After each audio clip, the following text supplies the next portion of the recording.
네, 금요일에 함께하는 부동산 네트워크 본격적으로 출발해 보겠습니다. 자, 먼저 함께해 주실 전문가부터 소개를 해드릴 텐데요. UNS 하우징의 신경철 부대표님 나와주셨습니다. 네, 부대표님 안녕하세요. 네, 안녕하십니까. 네, 인사 말씀 부탁드립니다. 네, UNS 하우징의 신경철 부대표입니다. 네, 최근 우리나라를 비롯해서 전 세계 부동산 이 유동성 확대에 따라서 지금 큰 폭으로 가격이 상승된 바가 있는데 오늘 부대표님께서 이 유동성 확대에 따른 부동산 시장에 대해서 자세히 정리를 해주신다고 합니다. 자, 그렇다면 부대표님 오늘 강의 좀 전해주실까요? 네, 알겠습니다.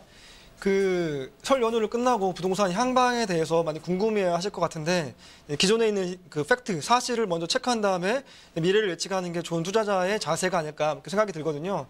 그래서 자산 규모를 한 500억 정도 이상이 되는 부자들한테 설문조사했던 내용들을 한번 말씀드릴게요. 자산 규모 500억 이상의 그 자산가들한테 올 부동산 시장의 향방이 어떻게 될 것이냐라고 이제 설문했더니 별로 좋지 않을 것 같다. 이제 적어도 상반기까지는 이러한 예측이 대부분이었다고요. 그런데 그럼 다시 이제 질문을 바꿔서 그럼 당신이 소유한 부동산을 매도할 계획이 있냐라고 물어봤을 때 대부분의 자산가, 이 부자들은 매도할 계획이 없다. 이렇게 이제 그 대답을 했다고 하더라고요. 자, 그러면 부자들은 시장이 좋지 않은데 이율 배반적으로 왜 매도는 하지 않겠다는 것인가? 라고 생각했을 때 장기로 부동산을 보유했을 때는 이렇게 경기가 아무리 좋지 않더라도 그 시장에서 이길 수 있다라는 확신이 그들한테 있지 않았을까 이런 생각을 해보게 되거든요. 자, 경기가 좋지 않으니까 정부가 대책을 내놨어요. 그게 뭐냐면 첫 번째 예비 타당성에 대한 면제 조치죠. 총 24조 규모입니다. 사업은 23개 사업이고요. 자, 우리가 이제 그 많은 비판을 받았던 이명박 2008년에 4대강 사업이 예산 총 편성된 것이 22조 5천억이었어요. 그런데 올해만 예비 타당성 면제로 시행이 확정된 사업만 24조 규모거든요. 말은 많아요. 예를 들어서 예산 낭비다. 아니면 한국형 뉴딜이니까 이런 이제 경기 침체기에는 이러한 이제 경기 부양책을 써야 된다. 말이 많죠. 근데 사실은 비판의 소지는 분명히 있는 것 같아요. 왜냐하면 발권 국가인 미국이 돈을 찍어서 양적으로 하는 것과 양적 완화를 하는 것과 그 금융위기 가운데 있었던 이명박 정권 시절에 22조라는 이제 4대강 사업을 풀어서 이제 그 유동성을 확대했던 것들이 결국은 이제 시장을 살리는 역할을 하지 않을까라는 기대감. 부자들이 이런 것들을 당연히 경기 침체기에는 이러한 대책의 정부가 나오지 않을까 당연히 예측을 할 수 있었던 것 같고요.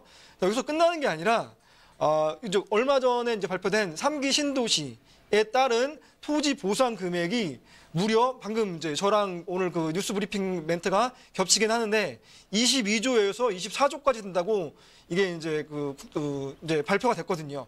이런 토지 예비 타당성 면제 금액과 그다음에 여기에다 플러스로 3기 신도시에 따른 토지 보상 금액 올해만 22조에서 24조거든요. 그런데 여기서 끝나는 게 아니라 내년, 내후년, 그 다음 년까지 해가지고 계속해서 이 토지 보상은 그 규모나 그 크기가 계속 확대돼서 시행될 예정이거든요. 이렇게 되었을 때 시장에 풀리는 유동성은 엄청나게 확대될 것이다. 이게 무슨 말이냐면 시중에 돈이 많이 풀리니까 화폐 가치는 떨어질 것이고 그 다음에 실물 자산의 가치가 올라가는 인플레이션의 폐해가 그대로 나타나는 것이 예측이 되어진다는 것이죠. 그 다음에 오늘 또 뉴스 브리핑 겹치긴 하는데 개별 공시지가가 인상된다는 거. 다시 말하면 우리나라에 이제 300개 있는 그 표준지의 땅값이 이제 10% 이상 상승할 것이 거의 확실시되고 있거든요. 그러면 이것은 부동산 시장에 어떠한 영향을 미칠 것인가라고 했을 때, 자, 땅값은 건축업자 입장에서 봤을 때는 원가거든요. 원가가 상승하게 되면은 당연히 분양가가 올라갈 것이고 그런 것들은 당연히 다시 주택 가격의 상승으로 이어지는 가격이 그런 현상이 벌어지게 될 것이다라는 것이죠. 자, 경기가 좋지 않습니다. 각종 규제를 통해서 시장도 많이 이제 거래량이 줄고 침체되어 있어요. 이런 가운데서 정부가 가만히 있지 않는다는 거죠. 어떠한 경우에도 이 경기의 침체 내버려두지 않으니까 이렇게 유동성 확대를 통해서 그다음에 공시지가 인상을 통해서 모든 것들이 현실화되었을 때는 부동산이 결코 쉽게 망가지진 않겠구나 이렇게 예측을 해볼 수 있겠다. 이렇게 정리해두도록 하겠습니다.